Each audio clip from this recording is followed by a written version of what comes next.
सर्वांना सस्नेह जय जिजाऊ जय हरी. मी ज्योतिताई राजे जाधव, राहणार शिंदखेड राजा. मागील काही महिन्यांपासून आपण पाहतो मुंबईमध्ये मुंबईतील कबूतरखाने यावर बरंच बोललं गेलं, चर्चेलं गेलं. आणि ॲक्च्युली हा जो विषय होता तो कबुतरांचा नाहीच आहे. कारण जे पक्षाबद्दल बोललं जातं आहे तो जो पक्षी आहे तो पारवा आहे, कबूतर नाहीच आहे.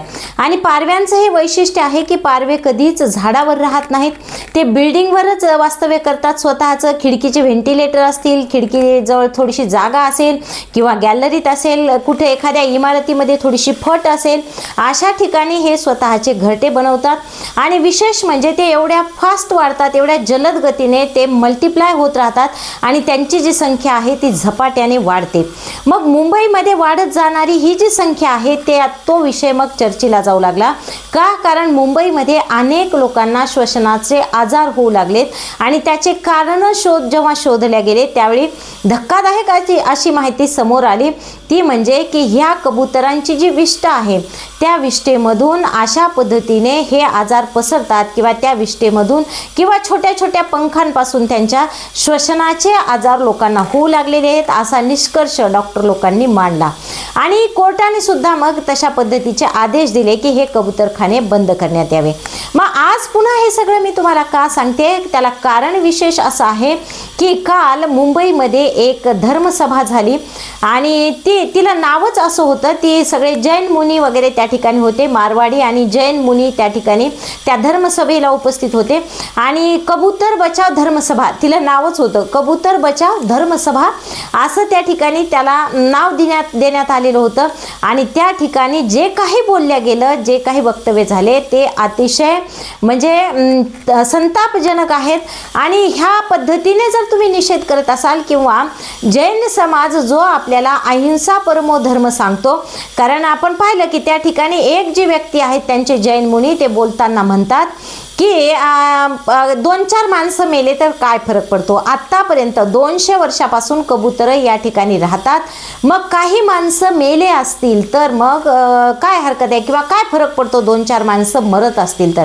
मग जो जैन धर्म आपल्याला अहिंसा शिकवतो, जैन धर्म अहिंसा परमो धर्म सांगतो, तोच जैन धर्म जर तेच जैन मुनी म्हणत असतील की 2-4 माणसं मेले तर काय फरक पडतो, तर हे खरोखरच खूप म्हणजे त्या धर्माला न शोभण्यास सारखंच आहे. आणि त्यानंतरचा मुद्दा असा होता की कोर्टानं दिलेला जो आदेश आहे, आता कोर्टानं जो आदेश दिलाय तो की सगळे कबूतरखाने बंद करण्यात यावे.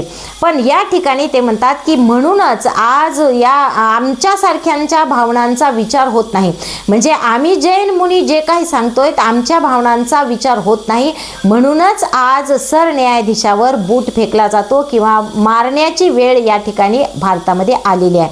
म्हणजे एका दृष्टीने तुम्ही सरन्यायाधीश भूषण गवई यांच्यावर जो बूट फेकला गेला, जो हल्ला झाला, त्याचं तुम्ही समर्थन करता असाच त्याचा अर्थ होतो.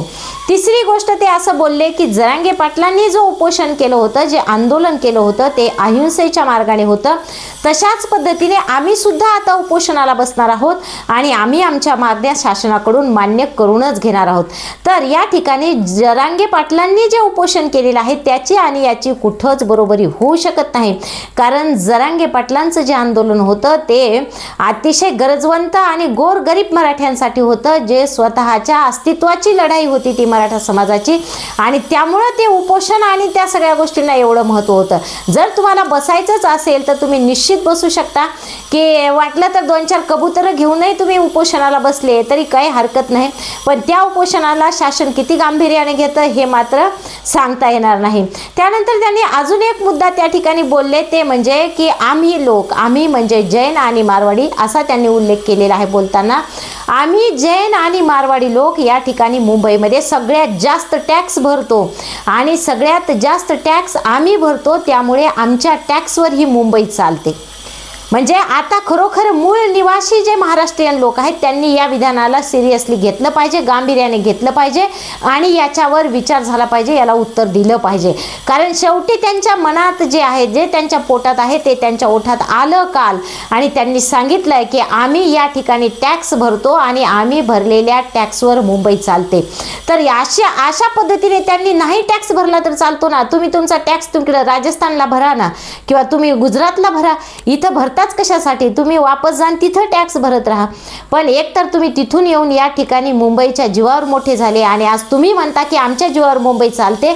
तर हे जर असं बोलल्या जात असेल तर हे खरोखरच याचा जाहीर निषेध किंवा तीव्र निषेध आपण सगळ्यांनी मिळून केला पाहिजे. त्यानंतर आपण पाहतो की काल एका पार्टीची घोषणा केली, म्हणजे पक्ष स्थापन केला त्यांनी, की त्यांचं म्हणणं आहे आता निवडणुका जवळ आलेल्या आहेत BMCच्या. तर BMCच्या निवडणुकीमध्ये आम्ही सुद्धा उभं राहणार आहोत आणि या निवडणुकीमध्ये आम्ही सक्रिय त्या ठिकाणी आमचे सगळे उमेदवार उभे करणार आहोत. त्याला नावच देण्यात आलेलं आहे. एक पक्ष त्यांनी काल स्थापन केला, नवीन पक्षाची स्थापना झाली. कबूतर कल्याण पार्टी हे तिचं नाव आहे. कबूतर कल्याण पार्टी नावाची पक्ष त्यांनी स्थापन केला आणि प्रत्येक वार्डामध्ये आता त्यांचे लोक उभे राहणार आहेत आणि त्यांचं ध्येय उद्देश तोच असणार आहे की कबूतर वाचवा किंवा कबुतरांना वाचवा हा त्यांचा अजेंडा असणार आहे. म्हणजे जनसामान्यांचे जे मुद्दे आहेत ते कुठेही असो, काही असो, किंवा मुंबईमध्ये जे आत्ताचे प्रश्न आहेत तत्कालीन ते त्याचं काही हो, पण आम्हाला मात्र कबुतरांसाठी ही निवडणूक लढवायची. काही का होत नाही, पण ओघाओघात ह्या सगळ्या गोष्टी ते ह्याच्यामध्ये धर्मसभेमध्ये बोलून गेलेले आहेत. त्यात महत्त्वाची ही गोष्ट आहे की त्यांना राजकीय, ज्याला आपण जैन मुनी म्हणतो, तर मी तर म्हणते की आता ते जैन मुनी म्हणण्यासारखे राहिलेलेच नाहीत. त्यांनी परिपूर्ण असा एक राजकीय अजेंडा आता राबवलेला आहे. एखाद्या राजकीय संघटनेसारखे, राजकीय पक्षासारखे ते वागू लागलेले आहेत.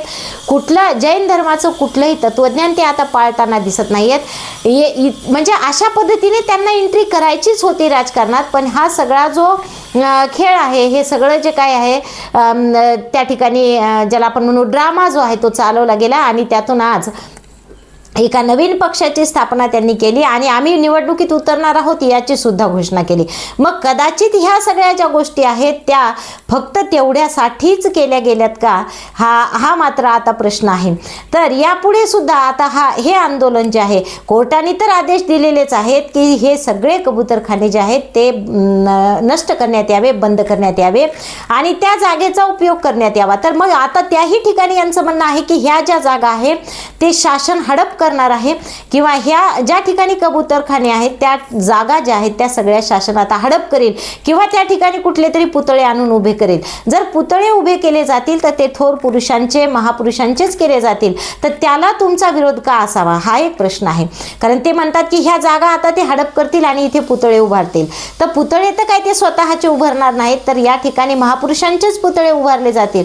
त्यालाही तुमचा विरोध असेल तर खरोखरच तुम्ही मुंबईत आणि मुंबईत येऊन राहिले, मुंबईचा तुम्ही इतके दिवस वापर करून घेतला, मुंबईत तुम्ही मोठे झाले आणि आज तुम्हाला मुंबईतच ह्या गोष्टी नको आहेत, हे खरोखरच खूप कठीण आहे. पण असो, ह्या सगळ्या गोष्टी पुन्हा एकदा आता चर्चेला जाणार आहेत. कारण ही जी धर्मसभा झाली त्यामध्ये असे वादग्रस्त वक्तव्य त्या ठिकाणी उपस्थित असलेले सर्वांनीच केलेले आहेत. मग त्या ठिकाणी जैन मुनी पण आहेत आणि काही मारवाडी धर्मगुरू सुद्धा आहेत. तर ह्या सगळ्यांचा मिळून ती धर्मसभा पार पडली.